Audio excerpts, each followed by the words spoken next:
This is Gilbert Andrew Garcia with a tip from Gilbert. Talk, inspiration, and prayer.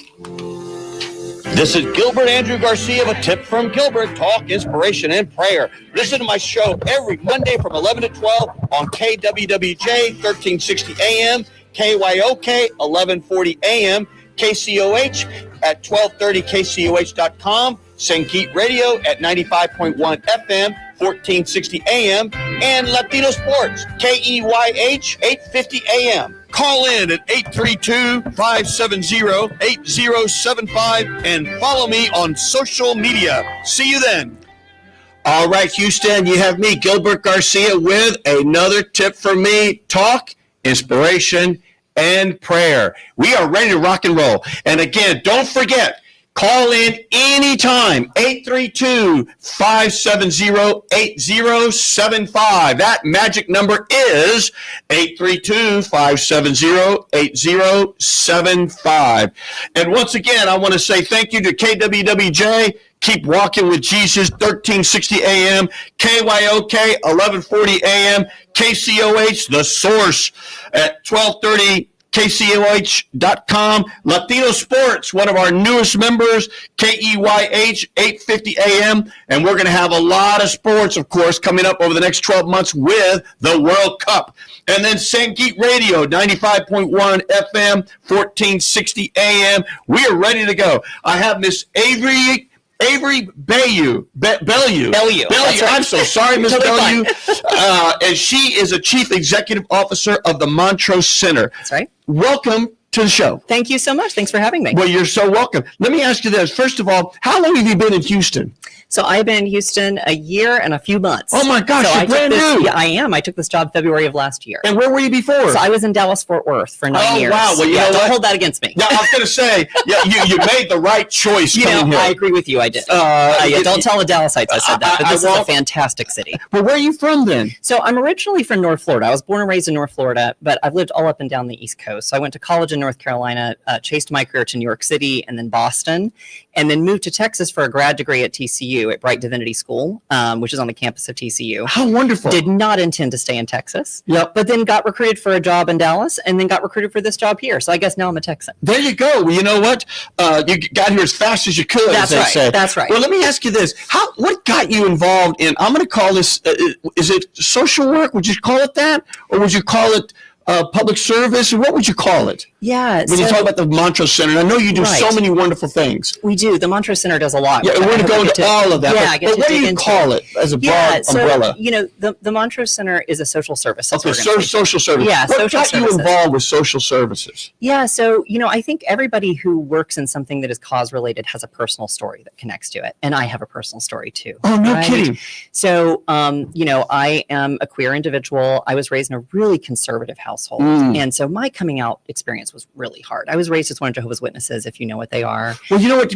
I don't really know what it is. Yeah. But I mean, you hear of it. Yeah. Is it a very conservative faith? Very conservative, kind of Christian sect. It was born in the United States in the late 1800s. Very, very conservative. And they're very insular and closed. And so anybody who steps outside in any way of kind of the paradigm of what you're supposed to be gets kicked out. Is that right? And so I knew I was going to get kicked out of my childhood faith tradition. Do you call it a church? Yeah, you call it faith. They don't really use the word church. Okay. Congregations, what they use. Congregation. Yeah. And so, I knew that was going to happen. That was kind of looming in my future. And that meant also kind of losing my family, my social network. So no kidding. My coming out experience, unfortunately, like about 20% of LGBTQ folks, was really tough. And so when I had that experience, I came out and I looked around for resources, and where I was living, there weren't any. There wasn't anything to help me. There was national no one to talk to, there wasn't an organization locally that I could really turn to. And so that got me thinking and saying, hey, I want to be part of a solution here. I know there's a lot of people like me who have a hard time and they need somewhere to go. And so that kind of catapulted me into a career of working at this intersection of what I would say is public health and LGBTQ identity. And so that's what I've really done for most of my career. And then, we're so lucky here in Houston. We'll talk about it. The Montrose Center is exactly that place that I needed when I was a kid and I didn't have it. Well, hold on. So when you grew up, when young Avery was walking the halls of, high school or middle school, you never thought you'd be in social services? I mean, what did you think you would be or were going to do? I mean, I'll say my life was really, really focused on my religion. And so when you're part of that kind of religious tradition, folks who are listening who know Jehovah's Witnesses know this, most of them don't go to college. My parents weren't college graduates. Is that right? They really dedicate their life to the religion. And so I really didn't have an idea of what I was going to be or do outside of the kind of religious paradigm I was raised in. It was really hard to imagine for me what that was going to look like. I'm the first person in my family to go to college. And so I kind of had to chart my own path without much of a roadmap. Very interesting. Now, for me, I'm first generation college as well, but it was different. My story as a Latino was different. And most of us, of course, just never had the opportunity to go to college. It wasn't ingrained in us in the religion or anything else to not go. Right. They just never had the opportunity. In fact, my lineage of my family, the way out of poverty was the Marine Corps. Oh, wow. That was the way to sort of, remember the GI Bill, which started to do things, and that was my grandfather. And then my dad was a real estate broker, but he never went to college and just worked hard all the time. That was the whole thing. Work hard, work hard. Yeah. Very interesting that it came from the faith about, just being so devoted to God that you didn't have time to really, I guess, go to college or it was seen as a distraction. So you're supposed to devote yourself fully to that, right? So if you imagine being raised in that environment, like I think, there's quite a few religious sects in this country that are similar to that. And then coming out of that and going, well, gosh, what do I do now, right? So I had a lot of questions in my early 20s, like, what do I do now? But I'm really grateful that I did have mentors along the way, especially in my college environments, who helped me understand, okay, you have a heart for cause-related work. Mm-hmm. You clearly see a problem and you want to find a solution, and you're motivated to put your heart into it and to do that, and to have sometimes in religious settings we'll use the term servant leader, right? Mm-hmm.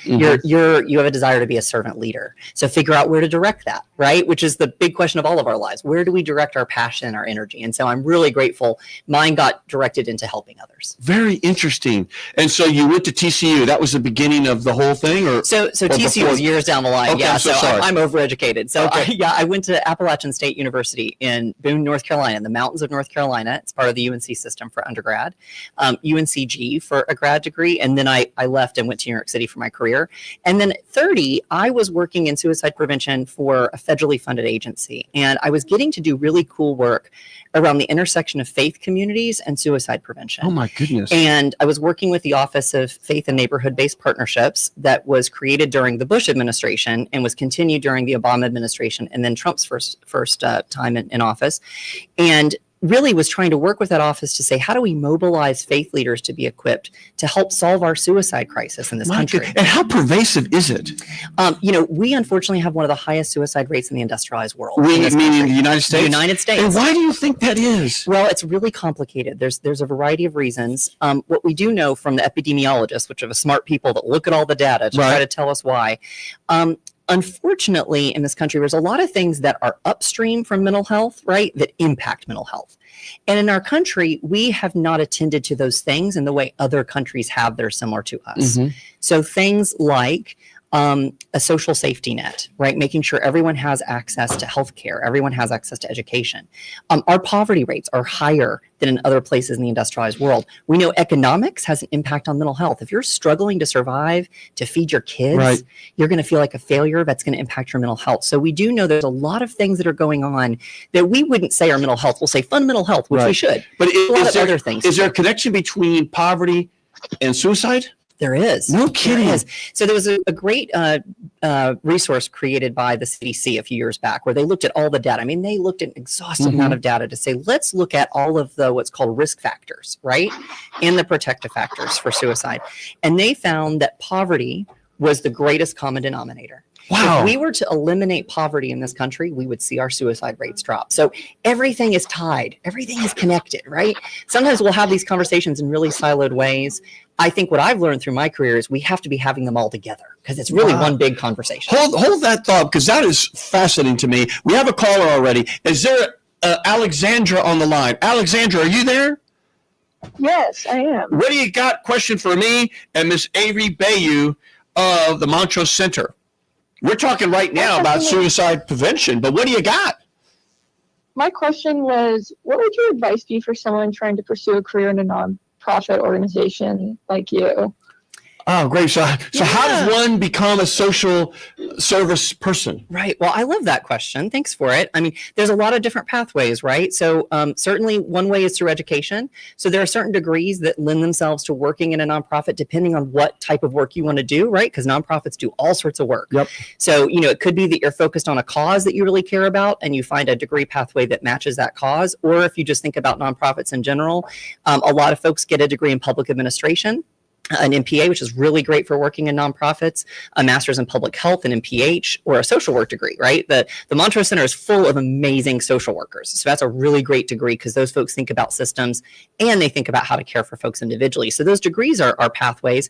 The other thing I would say is just get involved. So most nonprofits, including the Montrose Center, we love volunteers.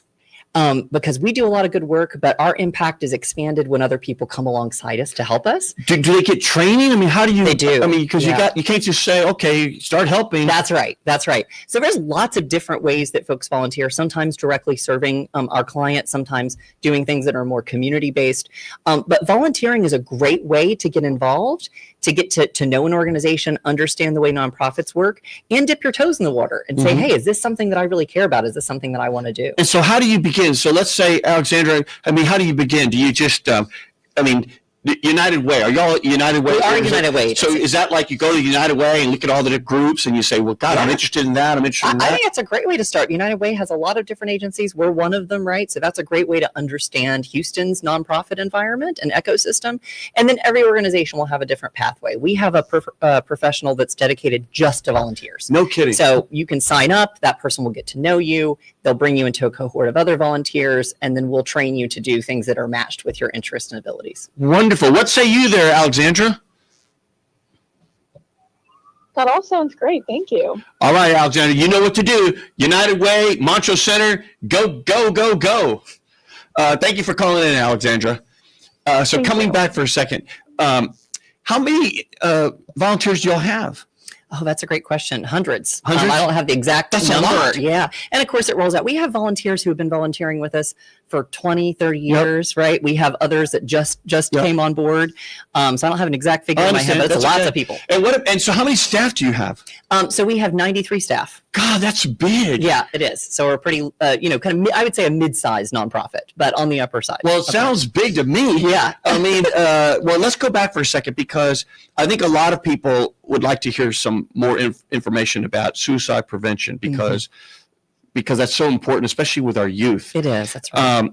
What are the signs that a person should look for to say, you know what, my son or daughter is going through something, or my friend is going through something, right. and therefore I need to encourage them to get help? And what is the signs? So for folks who are really wanting to know more about that, one resource I'll just share with you. Go ahead. I really encourage you to look at the American Association of Suicide Prevention and look at their website where they have a lot of the signs, because there's a lot of them and it varies by person to person.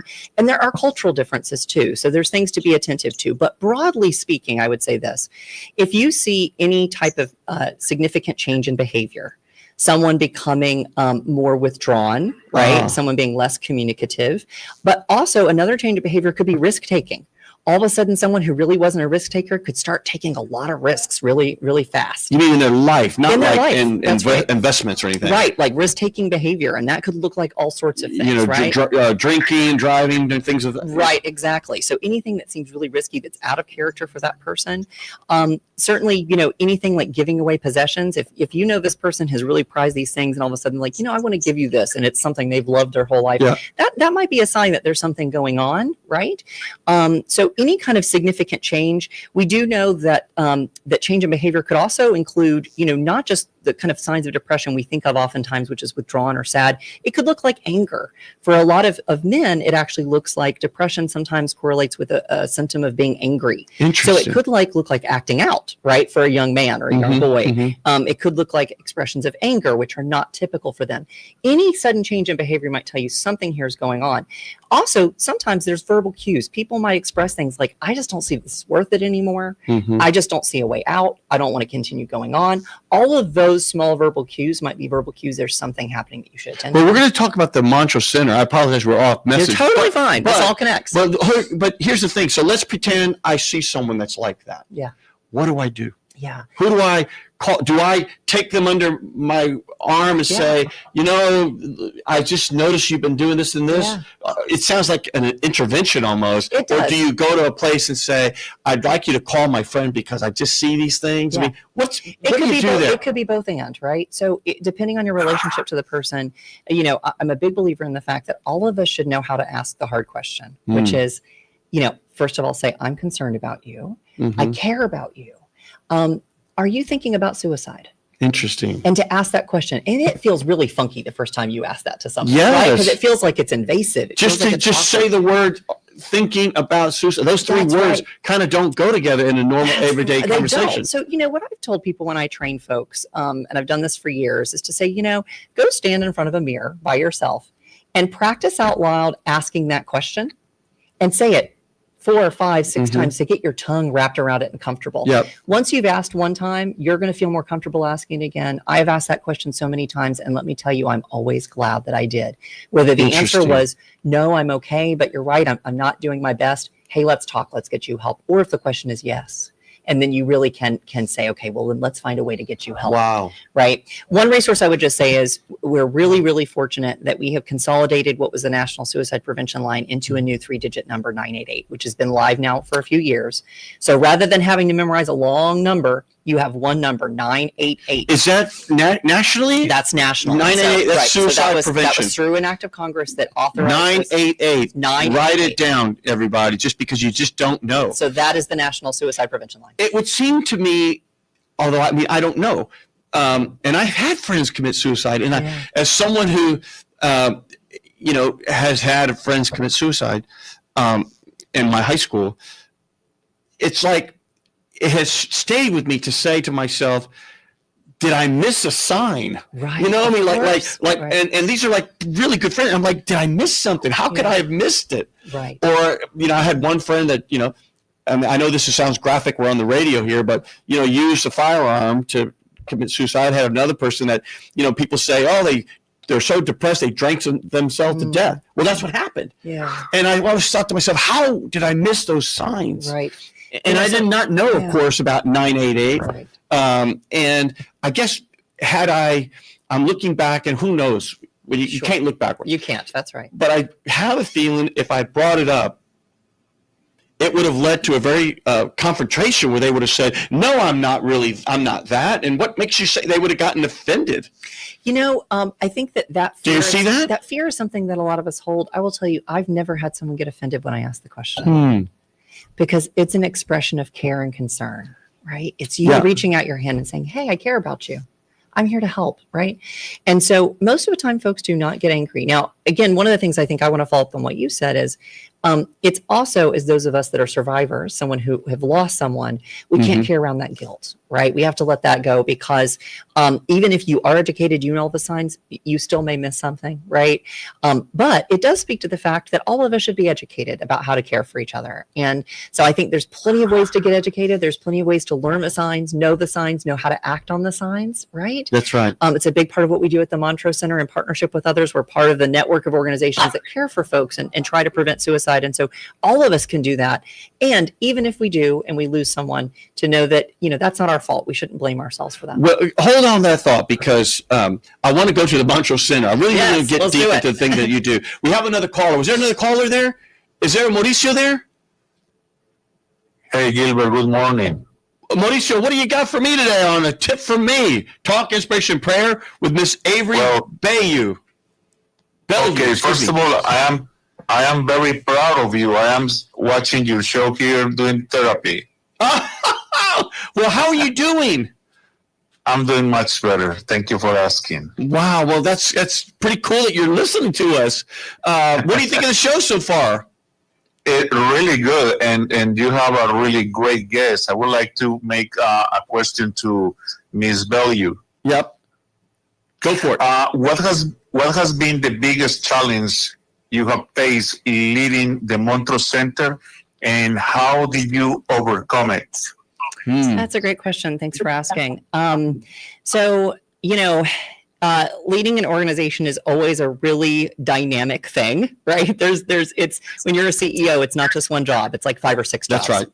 Right. So I think particularly in this moment, because of what the Montrose Center does, the Montrose Center is focused on caring for everyone in our community, but we have a special target population. We focus on LGBTQIA plus folks, so lesbian, gay, bisexual, transgender, queer, intersex folks.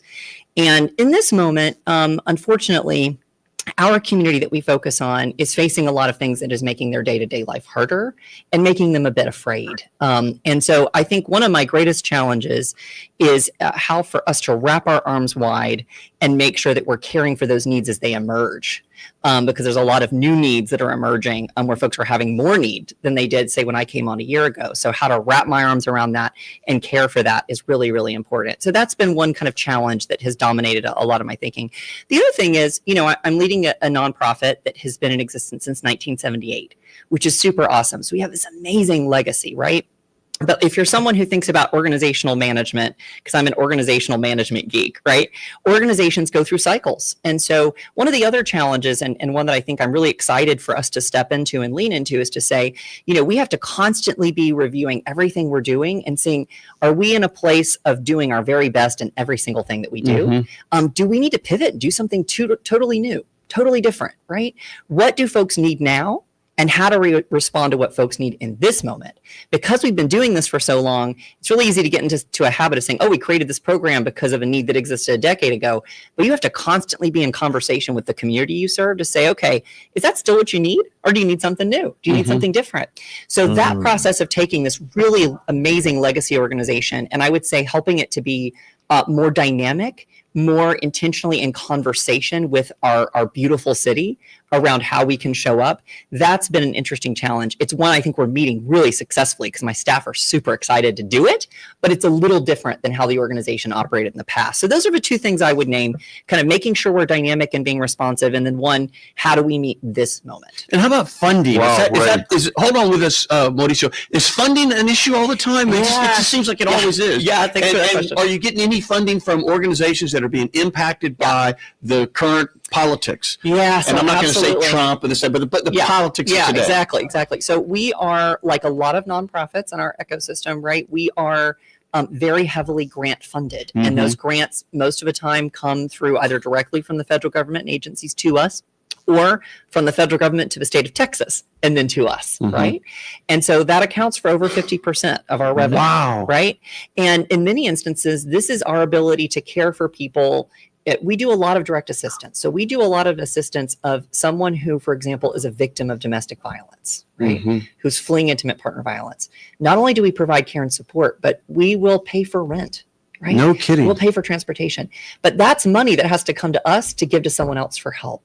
And that's a lot of money. And so thankfully, the state of Texas has a big commitment to that.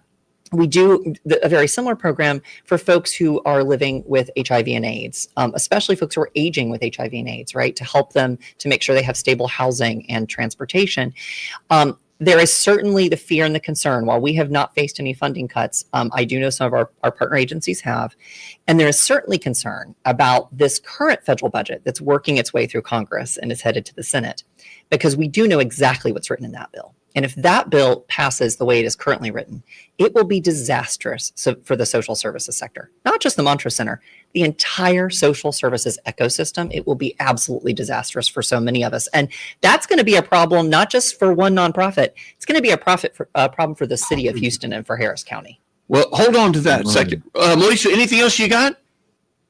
No, that was a great response. Thank you so much. And I just want to take a moment for the opportunity and says on July 20, we have Independence Day for the Colombia. So the Consulate of Colombia is doing a gathering, like a festival in Waterworks, and you are cordially invited, and Miss Avery Belyeu too. So we want to have all people gathering in that park. So it's Colombia's Independence Day. Is that what you said? Yes, sir. And July 20. Do you know how long the country's been a country? Like what year was that? Do you recall? 1880. 1868. 1868. Wow. In the scheme of life, that's like just yesterday. Mauricio, thank you for joining us. Thank you. And thank you, Gilbert. You are doing a great job. You look handsome and amazing on the screen. Well, I had to have hair and makeup today, and so hopefully they got it right. But thank you for that very much, my friend. Don't get and congratulations better. On your daughter. Oh, my God. Well, thank you for that. I mean, I have a daughter, and she's my apple of my eye. There's 4 kids in my family. She's the baby. She's the only girl. She's my stay-up buddy, and she's going to be leaving me to go to University of Chicago in September. Oh, wonderful. And I'm already crying. I'm sure. I'm crying, Mauricio. Thank you, my friend, for calling. Thank you for saying that. Thank you. Bye. So, excuse me, Ms. Avery, when you think about that bill, just give me a roundabout if you can. If you can't, you can't. I mean, give our listeners some roundabout of when you talk about it, it'll be very difficult. I forgot the word choice you said, but for all the nonprofits, do you think the budget, if half of it, your budget comes from grants, would you say you're going to lose half of that half? I mean, are we talking about like 25% funding of some of these nonprofits is going to be gone? Yeah, and I think it really depends on what someone does, right? The Montrose Center is really fortunate in that we are resilient because we work across what we call the kind of continuum of care. So we don't just do one thing. We do many, many different things for our target population. So we would be less impacted, I think, than some agencies that say they focus on one issue, right? Mm-hmm. So we have agencies in this city that they have grown up across many years doing excellent work on one thing. For example, they only do HIV prevention and services and care. So if the funding is cut broadly across the spectrum for that area, which we know is starting to already happen in research, they will be disastrously impacted. It'd be much bigger than 25%. The Montrose Center does a lot of different things. So for us, I would say 25% of our 50% is probably about right.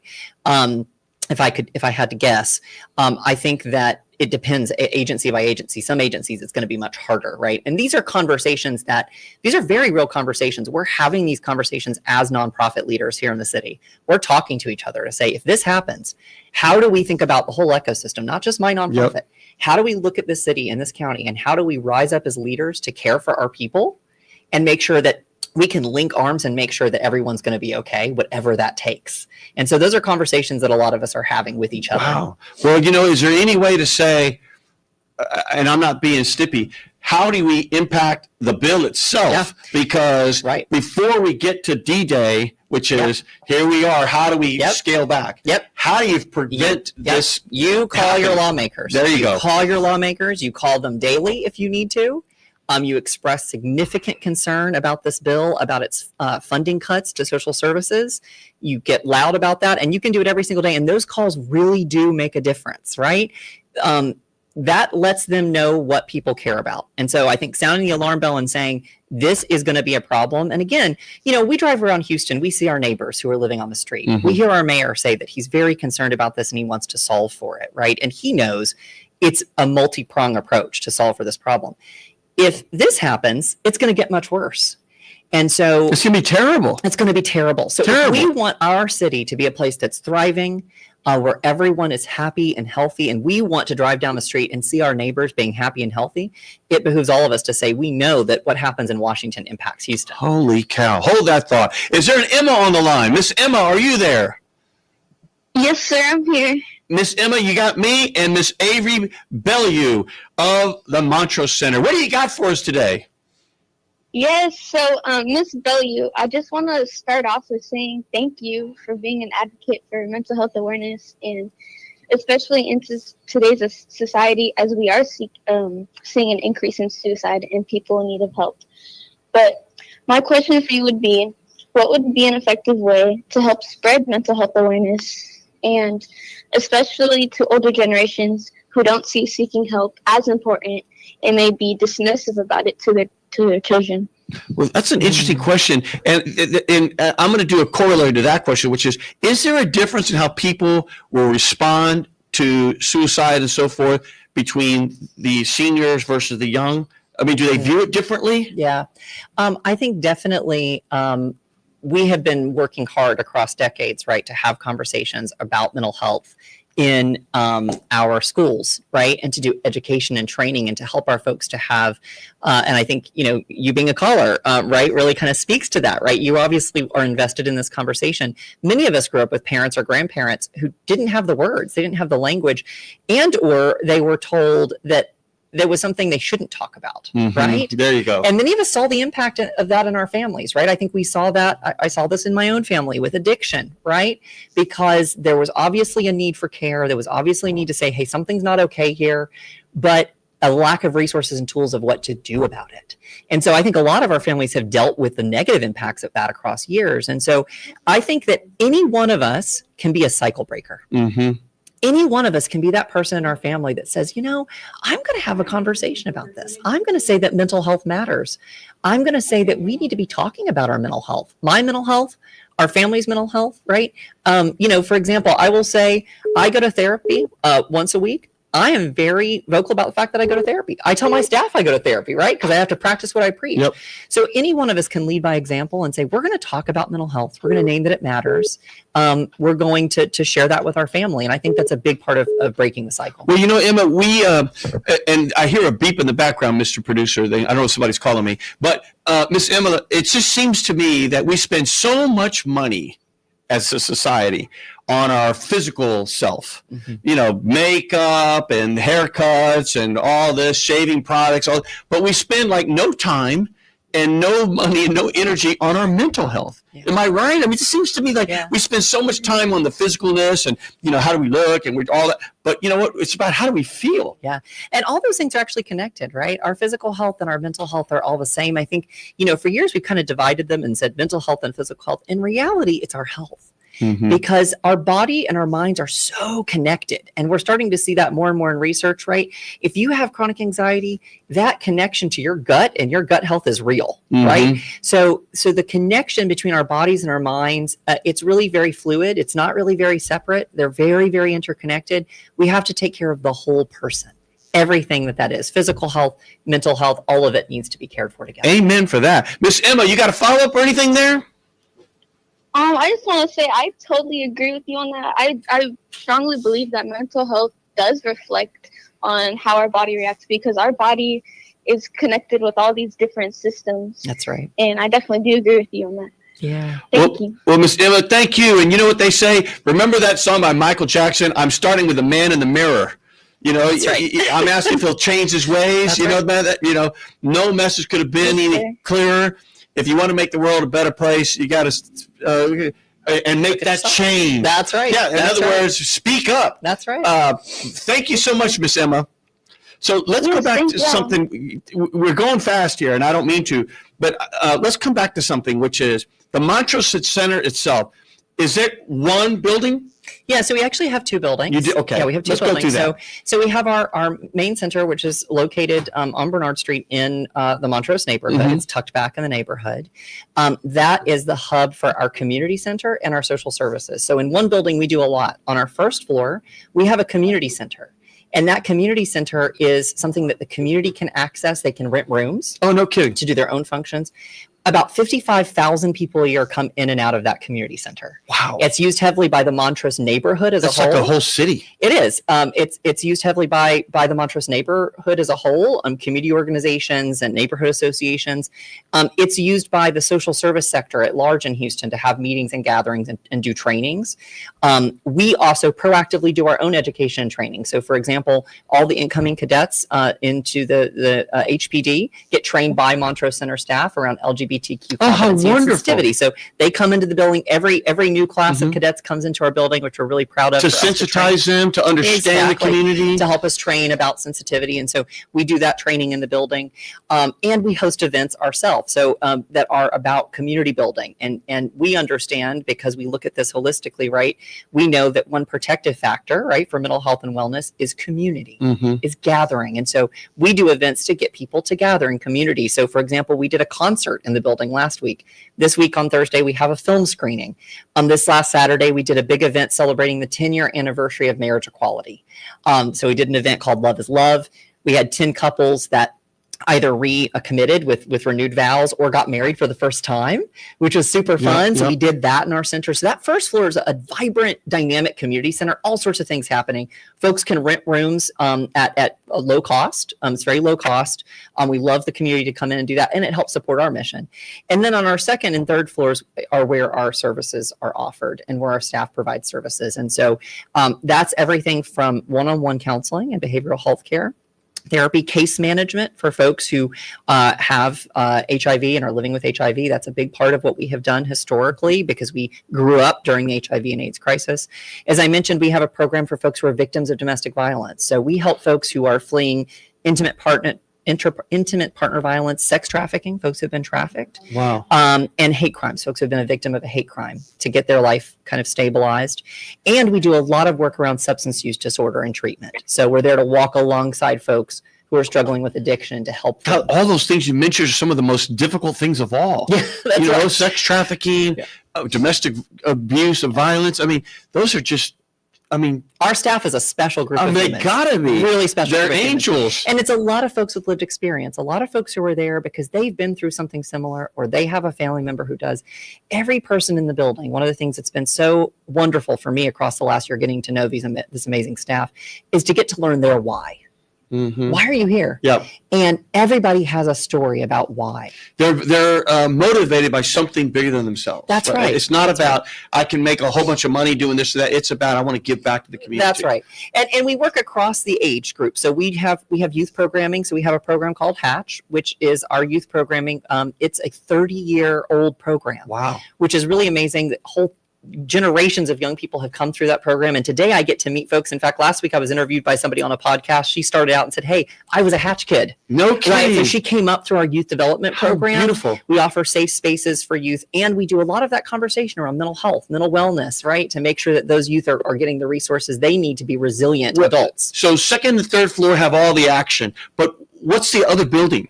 Yeah, so the other building is our affordable. And I know we have another caller. I think I have another one calling, but let's just keep going. Yeah, is our affordable senior living facility with a focus on LGBTQ seniors. And so that's called Law Harrington Senior Living. It's in the 3rd Ward. It's named after kind of 2 amazing folks in the LGBTQ community. Has 112 apartments for low-income folks. And there we also have is a hub for all of our social services for seniors, whether or not they live in the building.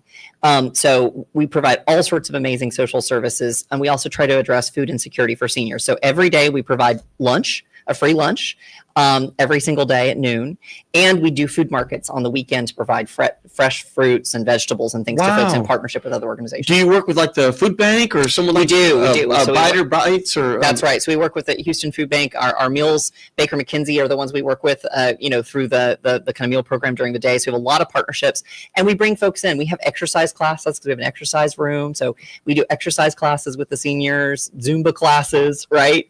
They have movie nights there. So it's a hub for all sorts of social activity for the seniors. Wow. We have another caller already. Great. So let's go to that. Let me make sure I got this right. Abe, are you there?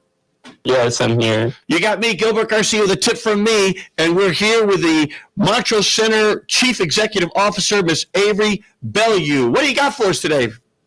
Yeah, I have a question for Miss Belyeu. Go for it. Can you talk us through what happens when a youth walks in seeking support? I would like to hear more about how you ensure they're safe, heard, and empowered. Yeah, absolutely. Right. So everyone who walks into our building, folks being empowered and folks being safe, of course, is the most important thing. And so, we have an amazing client connection team, right? So folks will generally come to our 2nd floor. They talk to our client connection team. Those folks assess where the person is at and what they're needing right in that moment, right? So usually there may be some paperwork to fill out, right? To kind of get them started within our system and do a quick assessment as to kind of how they need to connect. And certainly if someone's in crisis, we deal with that right there and then, right? So if there's a crisis, sometimes people walk in and they're in crisis. So if someone's in crisis, we immediately handle that crisis, whatever that looks like. If they're looking for just more general resources, they might be immediately connected to our youth services team after walking in, so they can learn about all the different things that they can access. So it's really a quick assessment to say, where are you? How are you? And how can we show up alongside you and accompany you in this moment, whatever that may look like? So it's going to look different from person to person, but that key part of let's connect, let's talk, let's see how you are, and let's make sure that we're matching the needs that you have in this moment is always the first thing. And there's no questions asked. There's no like, well, let me see your driver's license or your birth certificate, or let me certainly see not your birth certificate. But I mean, you know what I mean? Yeah. You know, are you a citizen? Those sorts of fear that people have nowadays. Yeah, we do not ask folks citizenship Okay. status. Of course, we do ask usually for some type of identification at some point, but you know, oftentimes to make sure that we can, you know, utilize grants to help the individual or utilize insurance to help the individual if we need to. But no, we don't ask folks citizenship status. And then you don't have all right, you've got 1 month to be here. I mean, they're just here and become a client of y'all's as long as they need. Yeah, so it really depends. Well, certainly, yeah, someone can be with us. We have clients who have been, you know, coming to us for their one-on-one mental health therapy for 20, 30 years. Interesting. Right. Either continuously or off and on. So there's no limitation on how long someone can be with us across their journey. I think that's the cool thing, that we work across the lifespan from youth all the way to seniors, right? And when we work with youth, our approach to working with youth is we take a family-based approach, because we understand that we're really working with a whole family unit, not just the young person. And so very oftentimes when a young person comes to us, their family becomes involved as well, and that we sometimes offer family therapy, right, where the parents are engaged. We have support groups for parents, and so parents can accompany the young person, especially if the young person is struggling, right? We offer support groups for in partnership with other organizations as well that provide special and unique support to parents. So sometimes while they're youth getting support, the parents getting support. So we take this kind of holistic approach to make sure we're looking at their entire ecosystem of care. How wonderful. But do you get some parents that say, I just want no part of that? I you know, and disown the child. I mean, just say, you know what? I'm just, you know, I was raised this way, and I'm just not for that lifestyle. And you know what? Don't even ask me to come in. You know, really, they're probably the ones that need it the most. Yeah, really, unfortunately, that does happen. I mean, that was my story, right? That's why I'm in this work. I haven't seen my parents in over 17 years. Wow. And so, and that's their choice, not mine. And so, absolutely, we do have that experience. Our goal always is to make sure that those individuals have and can identify who in their family unit is a support, right? And so, oftentimes, if it's not a parent, it's an aunt, it's an uncle, it's a grandparent. Very oftentimes, there's someone in that family unit who is going to love on that person, right? Love on them enough, and we can walk alongside them to help them love them better if they need to. So very frequently we can identify somebody in that family unit or that extended family unit that can come alongside that young person to be a support. You mentioned that word. It's all about love. Everyone deserves and needs love. I think the thing that we model at the Mantra Center that I think we could see a lot more of in this world is, and our clinicians say this, and I think it's beautiful, we are a place where people can come and there is no judgment. Wherever you're at, right? You have somehow found yourself homeless. There's no shame in that. Let's come and have a conversation about how we can help you. You have found that you are struggling with substance use disorder. There's no shame in that. Let's have a conversation, right? So we are a place that tries to model what it looks like to be entirely judgment-free as much as possible. We do a lot of internal work to make sure that we are meeting people without any type of judgment. And I hear from the folks who do come to us that that's what they experience when they walk in our doors. That's so fantastic.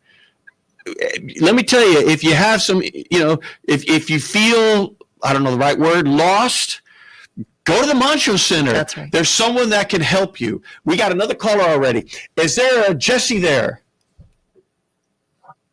Jesse. Jesse, you there, or did I lose you? Jesse, every time I see that name, I think of that song. I wish I had Jesse's girl. I can't help that, Jesse. Please excuse me for that. Jesse, are you there? No problem. Yes, sir. Oh, this is Jumpin' Jess. How are you, Yes, Jess? sir. I'm too blessed to be stressed. There you go. And in fact, everyone knows Jumpin' Jess because he's a well-known radio personality for many years on Kakukuka, and he's a well-known DJ in the area. And his family, I think there's 150 of them, and they're all over the Latino areas, and he's a longtime citizen activist. And Jesse, didn't you just get a honorary degree from I forgot whether it's UHD or somebody? Oh, that was HCC. That was a few years back. I don't know why it popped up on Facebook, but yeah, I did get an honorary degree from HCC for work in the community, and then made me a a doctor jumping Jess. Well, you know what? I'm glad it showed up on the Facebook because I saw it, and I want everyone to know. Let's shout it out now because Jesse got an honorary degree from HCC for doing great work. And you know what? That's similar to what they do at the Montrose Center. So real good. Jesse, tell me, what do you got for my guest or for me or for Houston and Harris County? Well, I just wanted to, first of all, thank your guest for what she does because I know it's really a tough job. So thank you for what you do, Miss Avery. Absolutely. And the first thing I was going to mention, here in the East End at Milby High School, they had two recent suicides of high school students. So my two questions is there a rise in teenage suicides? And number two, like Gilbert was asking, how do you recognize those students that are having trouble or considering suicide? Well, Miss Avery, before you answer that question, do you mean 2 times in the same school year, Jess? Yeah. Yes, sir. I mean, let me ask you. I mean, I went to a big public high school, and in Corpus Christi, Texas. I don't remember anyone committing suicide when I was as a student there all my 3 years of high school. Is 2 in a year? That seems unusual and that seems high. Am I right or am I wrong? No, you're right, Gilbert. But no, Miss Vicky Cruz, who was helping that and addressing that. But I was just asking if it happens to be a trend within our community or within the young adults right now. It's going on, and like Gilbert was asking, how do you recognize those people? So, Miss Avery, what do you got there? Yeah, so I mean, certainly we have seen consistently high rates of suicide amongst young people. Is it going up though? So we have seen an increase in rates across the last many years.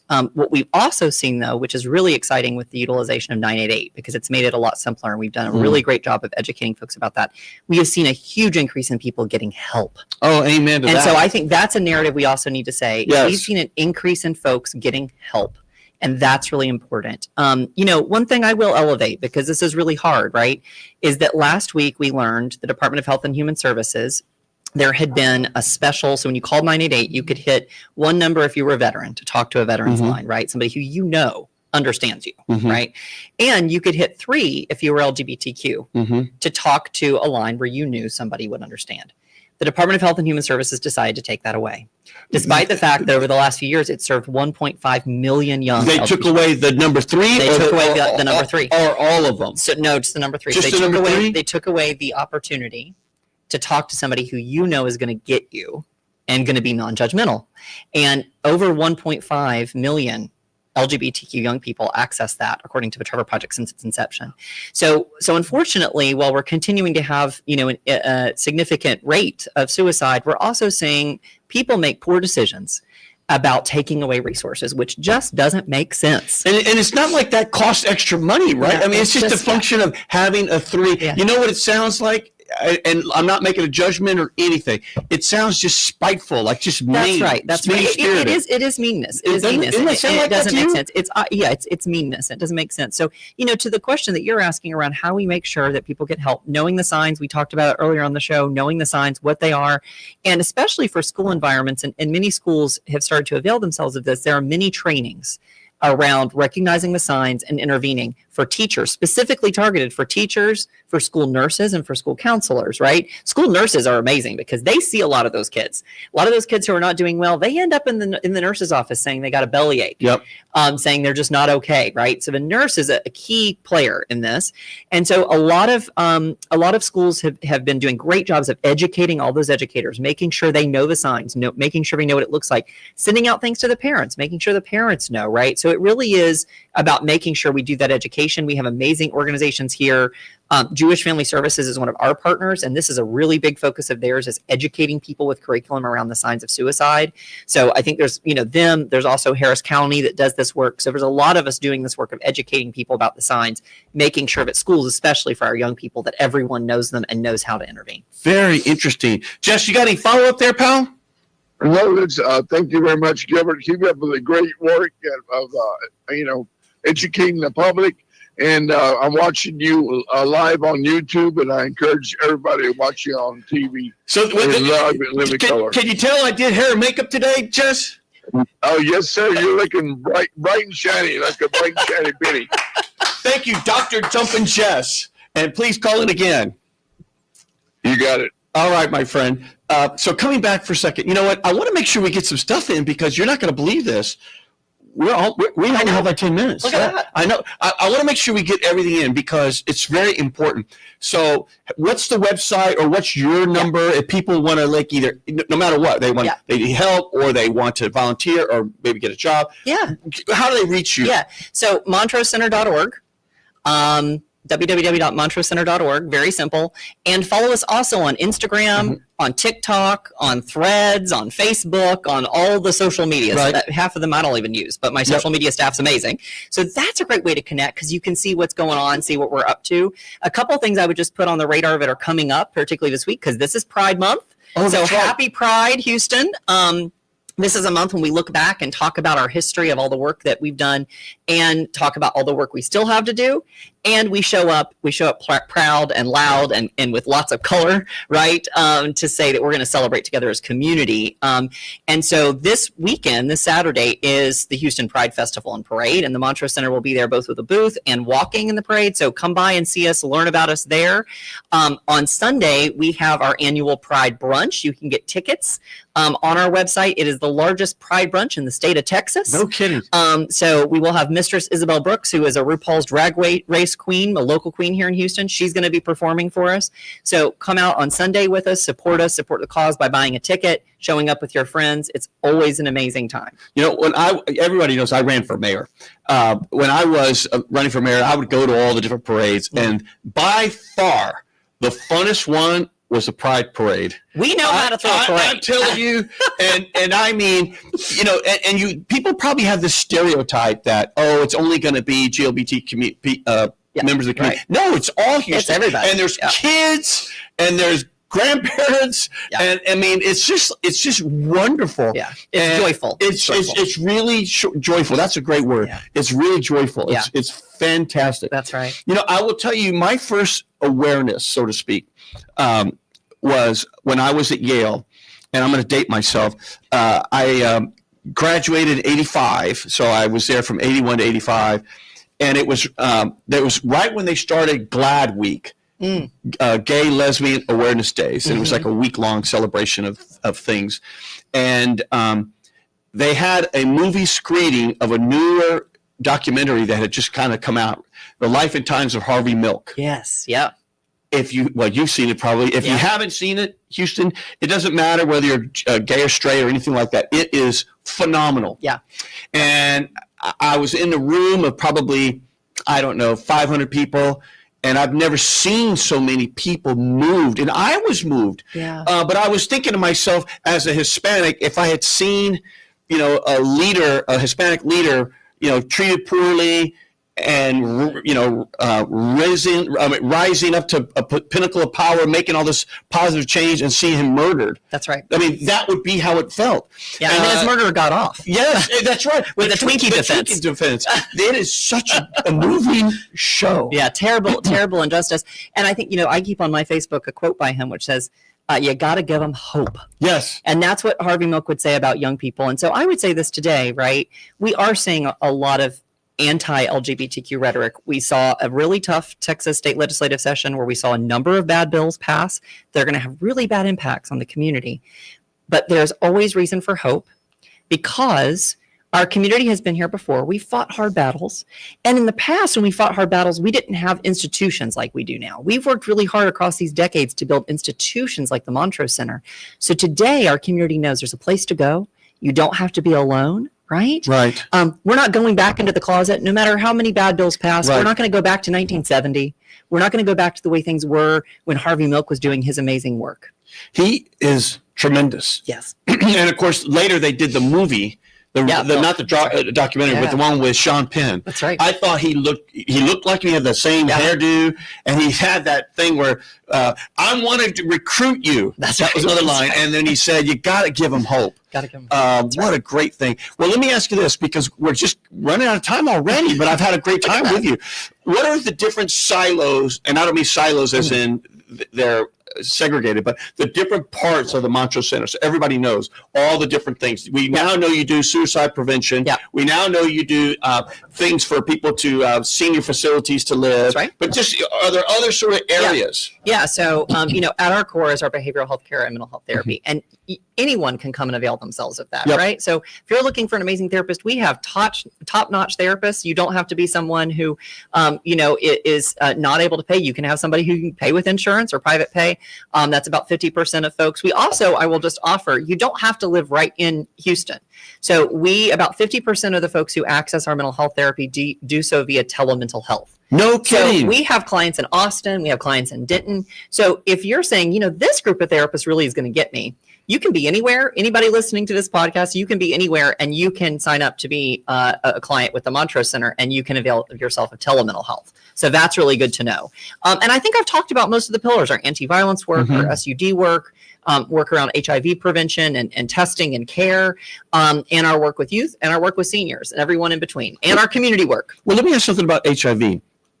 And I have not, like anything else, we're very open here on the show. We're very transparent. I have not known of anyone personally that with HIV. But I know how dreadful it was, because I grew up in the time of HIV, when so many wonderful, creative, incredible artists and singers and actors and incredible people died of that dreadful disease.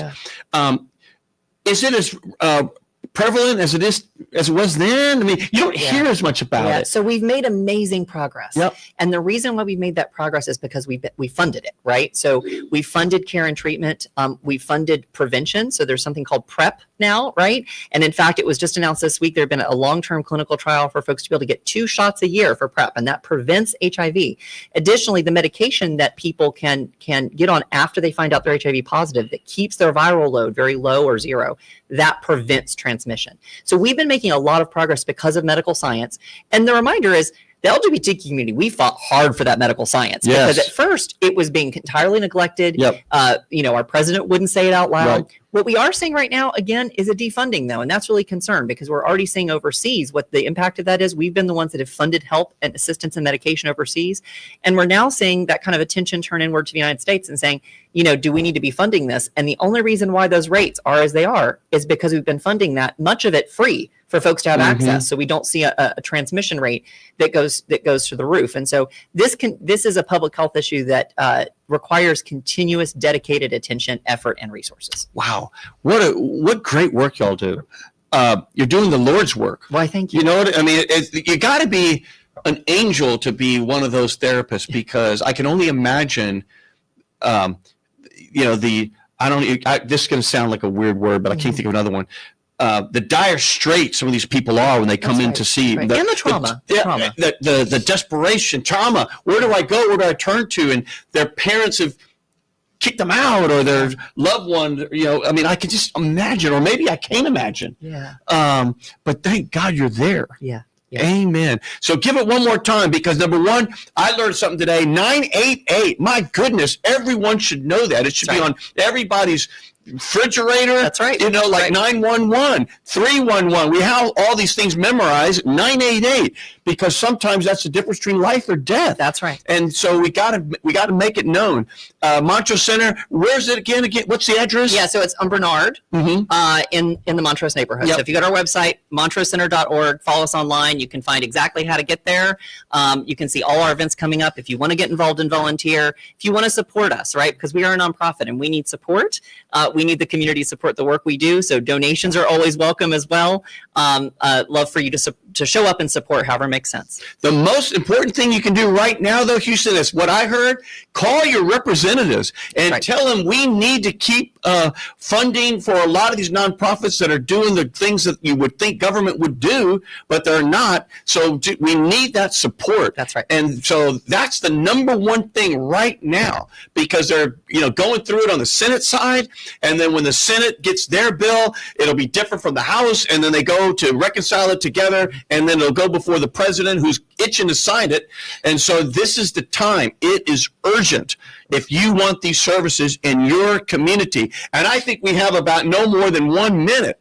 Can you believe, do you remember the show Carol Burnett? I do. I love the Okay, Carol Burnett remember show. she says, I'm so glad we had this time together. That's right. And it's time to say so long. Can you believe it's been an hour? This has been so much fun. Isn't it? I love it. Me too. And so I just want you to, that camera happens to be on you the whole time. Okay. So you have about 30 seconds to say anything you want to your wonderful staff, because all 93 of them make the world go round at Montrose Center, right? Yeah. they do. Anything you want to say to Houston, Harris County? And remember, this is live on the radio show, and then, of course, it'll be on social media and everything else afterward. Yeah. But you're right there. You got about 30 seconds. Yeah. Well, first I would just say happy Pride Month to There you Houston, go. Harris County, and all of the surrounding community. The Montrose Center is here for you. Know that you never have to go it alone. Our amazing staff, our staff are fantastic humans. We're here to help. We're here to care, free of judgment. So come to the Montrose Center, whether you're just looking for community or you're looking for resources, we're there for you. And remember, she just said something great, which is we're all human beings, right? We all need love. We're all the same. There's only one race, the human race. Go to the Pride Parade, because the parade is a blast. And we'll see you next time on A Tip from Gilbert.